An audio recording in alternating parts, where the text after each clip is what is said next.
Hey! Magandang araw mga kasisid. Welcome back po sa aking channel at kung bago ka pa lang sa channel ko, syempre, welcome ka. Kaya kung magustuhan mo ang video na to, huwag kalimutang mag-subscribe, i-like o i-share.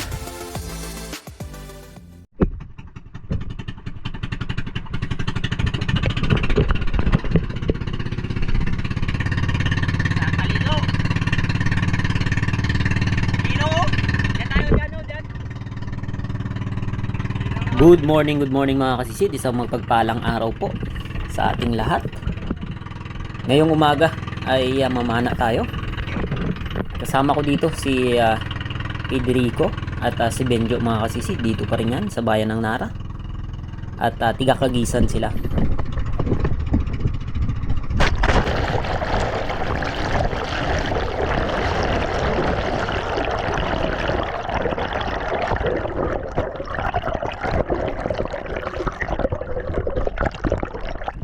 Halos 45 minutes yung biyahe namin bago nakarating dito sa isla na aming papanaan.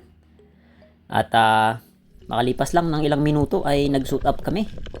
At diretso na kaagad sa paninisid dahil tanghali na kami nakaalis. Kaya medyo mailap na yung isda. At dito meron sanang nakita si Pid na Maori Sea Perch o kanlain, malaki. Pero yung tinutukan ko pala ay hindi yun, yung maliit. Pumasok na raw sa ilalim ng bato yung malaking Maori Sea Perch, kaya kinuha niya yung kanyang flashlight at sinilip. Pero ako ay nag-move on na dahil eto, napakaraming samaral sa may unahan. Nagantay pa ako dito ng dalawahan sana o isang kalabit. Dalawa yung tatamaan. Inantay ko na mag-line up yung dalawa lang, pero hindi tayo binigyan ng pagkakataon mga kasisid hanggang sa nakalayo yung tinutukan ko at paglingon ko sa aking kaliwa. Malapit na itong isa. Pero nung kinalabitan natin, hindi naman tinamaan. Grabe, sayang yun napakalapad na sanang samaral ito.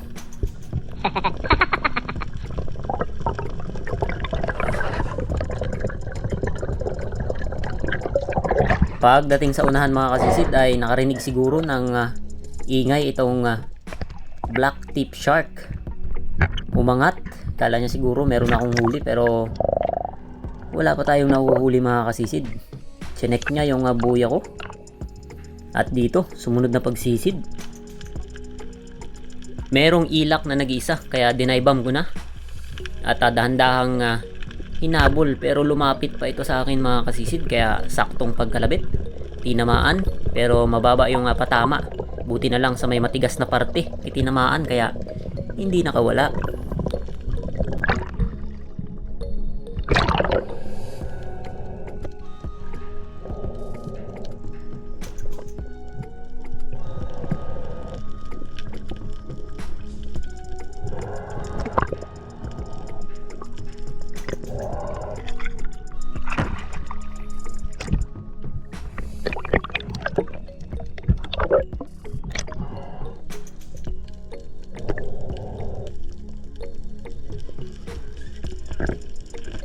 Hindi ko nadala yung tuhugan ko mga kasisid na pang malakasan. Asero yon yung tuhugan ko, kaya medyo matigas. Naiwan ko, kaya dito ko na lang tinuhog sa tali, diretso sa buya.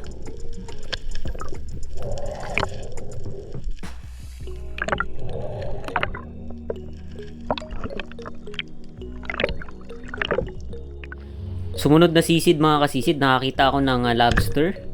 Malaking lobster na ito. Kaya lang yung pagkalabit ko, hindi naman tinamaan. Pagdukot ko sa kanya ay meron pang sea urchin o tayong sa ilalim, kaya natusok pa yung ating daliri dito mga kasisid.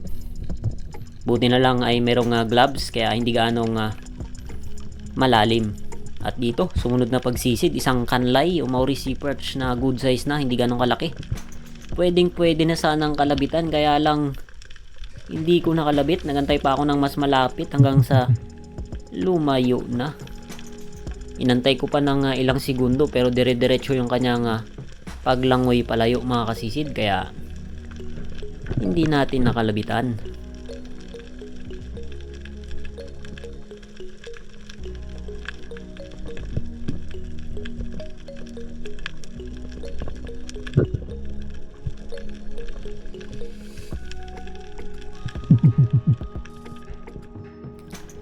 Next dive mga kasisid, meron ako nakitang labian o yung lipty.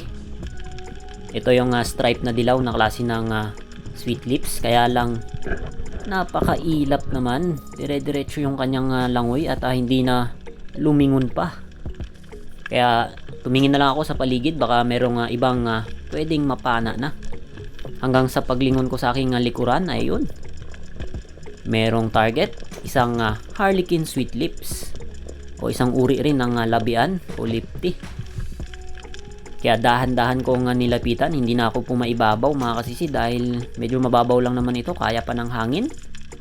At sakto naman nung pagkalabit, sakpul na sapul, hindi nakagalaw mga kasisi dahil galing sa may likuran papunta ng kanyang ulo yung pagkakatama.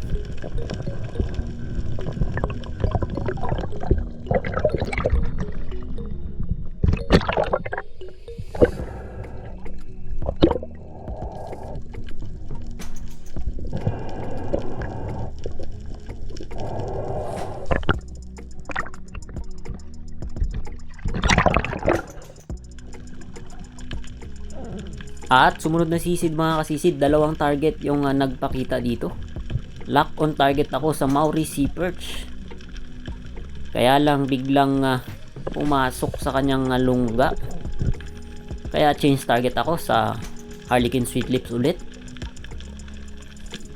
Kaya lang yung isang to mailap. Hanggang sa hindi ko na nakita mga kasisid. Paibabaw na sana ako dito ng biglang lumabas. Kaya binalikan ko. Kaya lang nung pagkalabit ko, hindi naman tinamaan. Grabe naman yun.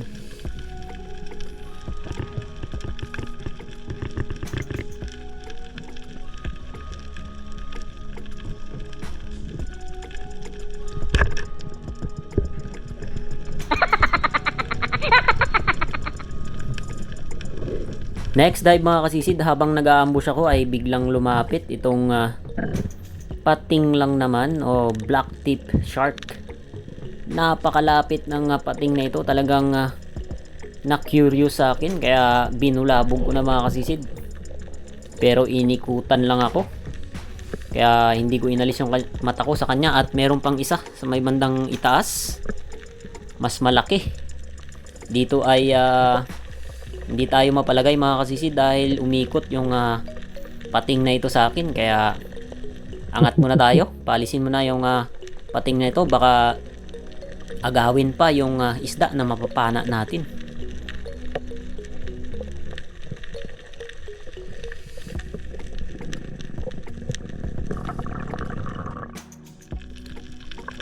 Lumipat muna ako sa may bandang mababaw mga kasisi dahil yung pating nandoon sa pangantuhan.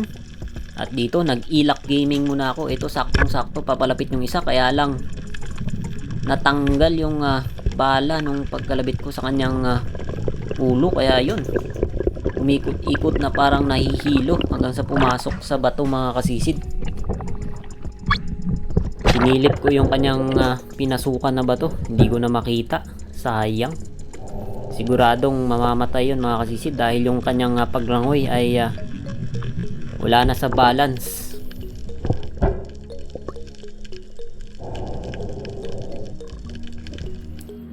Pagdating sa unahan mga kasisid, ito merong bangka na papalapit.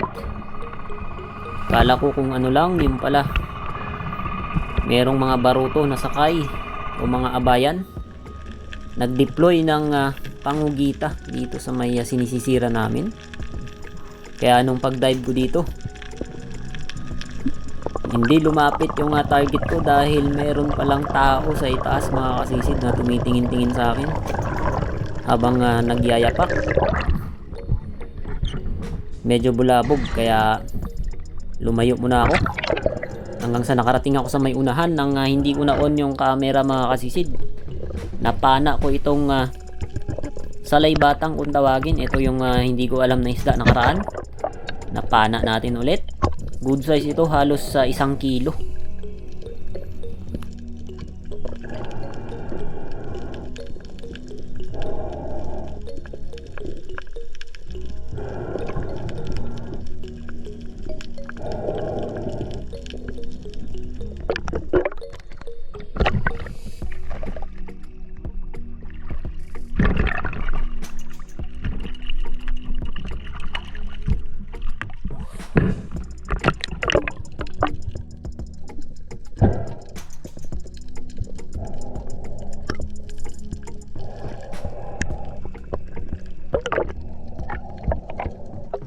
Habang tinutuhog ko itong salay batang ay yung coral trout ay nakatingin sa akin hanggang sa natapos na lang akong magkasanampana ay nakatingin pa rin sa akin, kaya dinaibam ko na mga kasisid hanggang sa nakalapit ako ng gusto.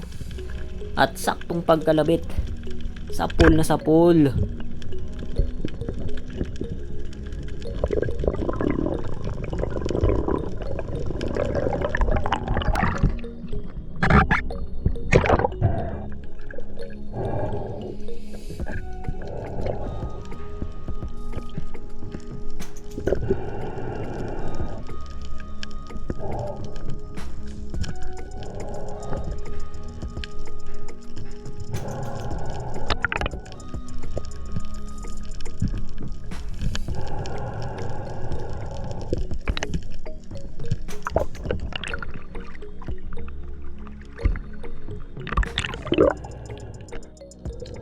Napakaraming bait fish yung nandito. Ito yung mga sulid na dalagang bukid.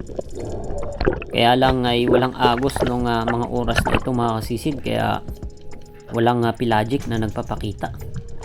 At ito lang yung isda na nagpakita sa may bandang unahan. Dalawang salay batang.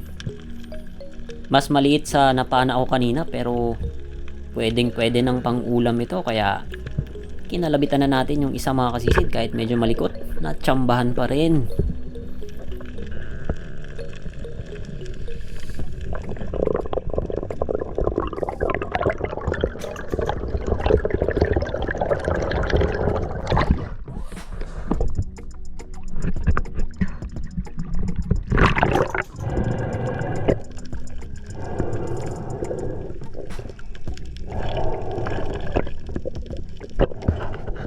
Sumunod na sisid mga kasisid. Matagal na akong nag-aabang dito sa ilalim, pero itong red bass bago lang lumapit.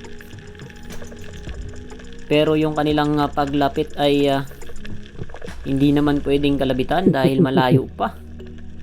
Good size na mga red bass na sana ito. Kaya lang mailap talaga mga kasisid, ayaw lumapit ng gusto hanggang sa naubusan tayo dito ng hangin, kaya paibabaw na lang.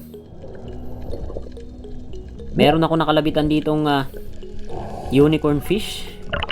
Tinaguan ko sa ilalim ng tanggapa dahil yung isda ay mailap. Kapag tirik na tirik yung araw, ito ay pabalik na ako ng bangka. Hindi ko mahila yung suran dahil sumabit sa mga corals, kaya hindi natin pwedeng pwersahin yan. At eto, napakataba na suran ito mga kasisid. Napakalapit sana, kaya lang hindi ko na-on yung camera, sayang. Yan yung tanggapa na yan kung saan sumabit yung aking tali ay doon ako sa ilalim tumago. Kaya itong sura na ito nakaharap sa akin ng kinalabitan ko dahil sobrang lapit.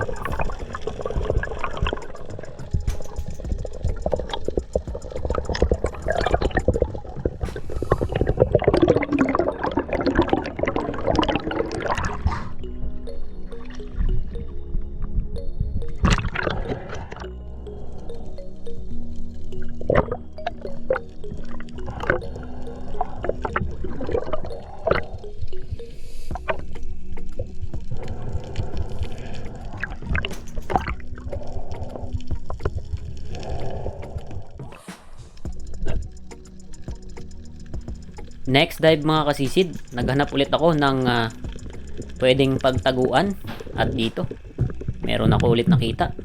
Dito ulit ako sa ilalim para hindi ako mapansin ng mga isda mga kasisid. At dito inantay ko kung anong isda yung lalapit, at dito sana meron ng bugtot na suran.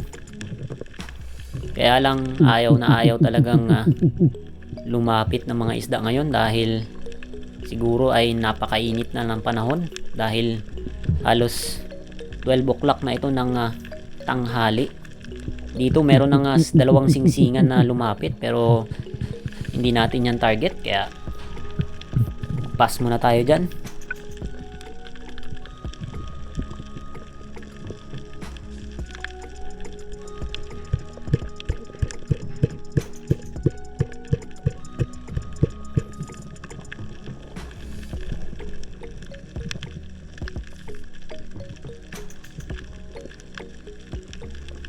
At nung malapit na akong maubusan ng hangin ay lumingon ako sa aking likuran at yun, merong suran pala dito sa aking likod.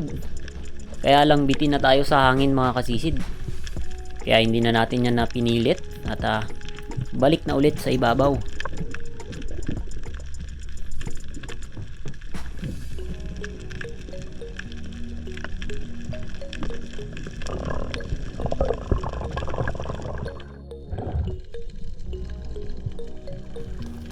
At dito mga kasisid, malapit na ako sa bangka. Mababaw na to.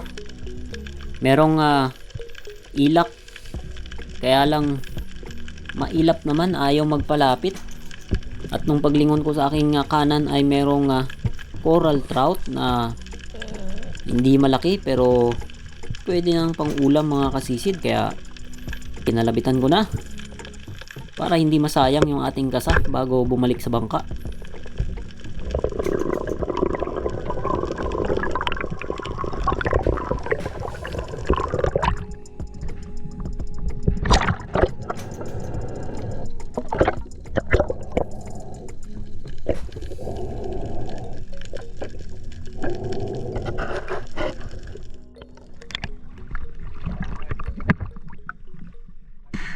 Kain.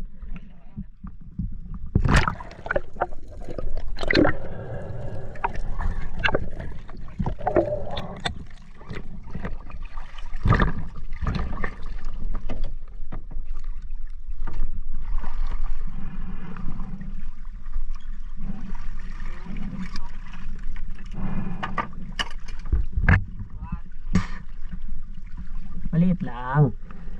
Wala pa rin yan sa kahapon mo. Kahapon mong nakalipas.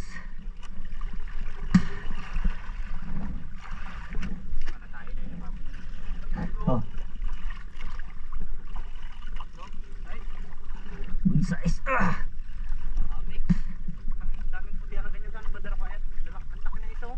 Good size. Bago lang ako nakakita ng ganyan malaki. Maliit naman yan.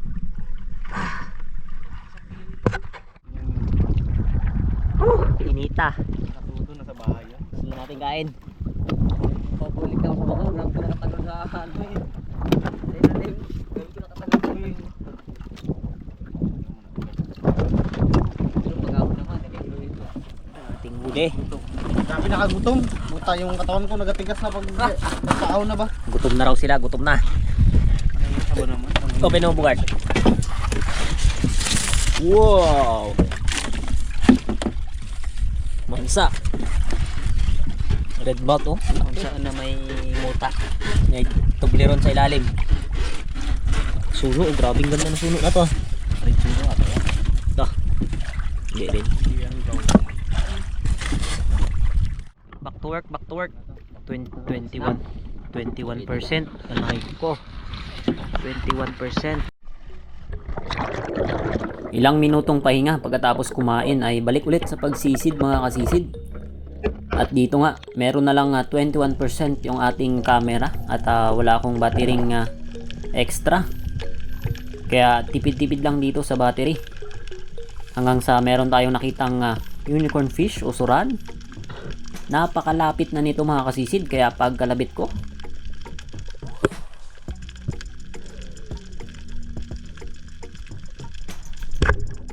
hindi naman tinamaan. Grabe, ano ba yun? Ang lapit-lapit pero hindi tinamaan. Grabe naman mga kasisid, talagang nasobrahan ata sa kain.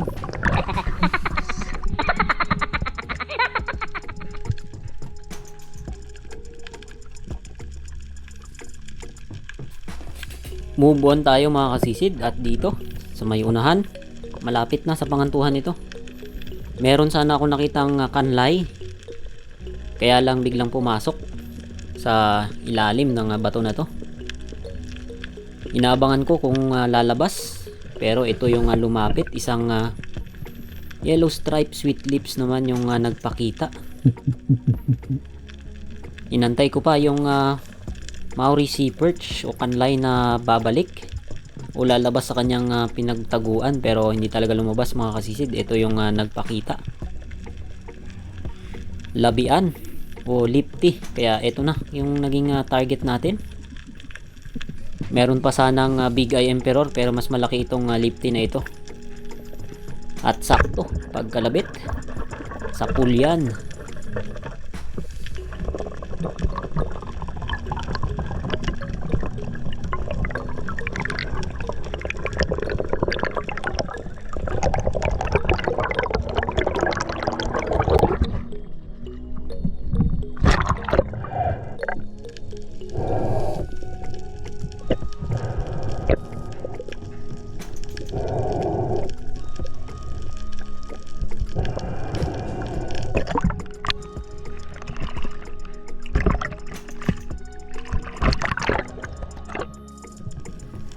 Same spot mga kasisid, after ko magpahinga ng ilang minuto dahil merong dalawang Maori sea perch na labas-pasok sa kanilang pinagtataguan, kaya umatras ako ng konti at dinapaan sa may medyo malayo. At sakto naman, pagdating ko sa ilalim ay dahan-dahan na silang lumapit. Napakaamo ng dalawang kanlay na ito. Yung isa ay hindi ganun kalaki, pero yung isa malaki mga kasisid, kaya lock on target tayo syempre sa pinakamalaki. Dahan-dahan kong itinutok yung pana habang papalapit itong napakalaking Maori sea perch mga kasisid, kaya nung nakahanap tayo ng magandang angle at saktong distansya para kalabitan, ayun, sapul na sapul. Inikot-ikot yung tali hanggang sa pumulupot sa kanyang katawan, kaya siguradong hindi makakawala itong kanlay na ito.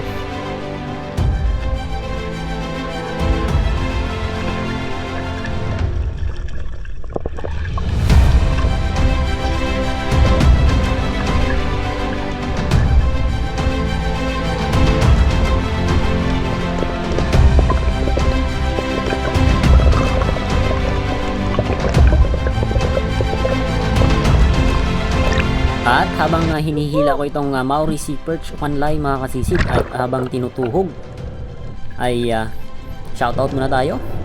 Gerald Explore TV, Gerson Bandiola, Kayadong Family, Bong Baroso, Michael Bihugan from Saudi King, Salman Palace Group, shoutout po.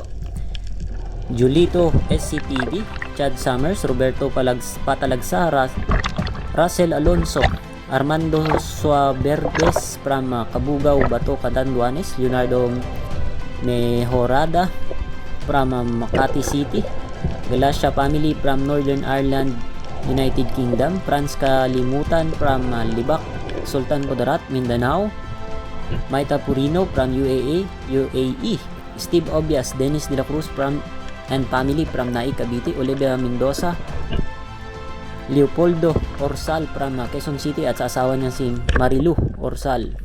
Shoutout po sa inyo. Arnel Bantog from Tagumpay, Rojas, Palawan, Kasumpang family, Butch, Ellen May, Maya Ochel, and Agustin Elisis from Iloilo. Ayun, maraming salamat po sa patuloy na suporta, at sa mga hindi ko po na shoutout, pasensya na po kayo. Mag-comment lang po kayo sa video nito sa mga gusto magka-shoutout, at kung saang lugar po kayo naroroon, para malaman po natin kung saang lugar nakakarating yung ating mga videos mga kasisid. Maraming salamat, and God bless us all.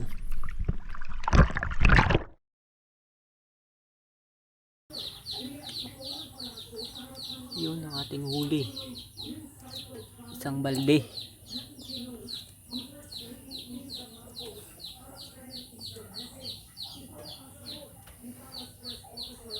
$17 with pangkilaw.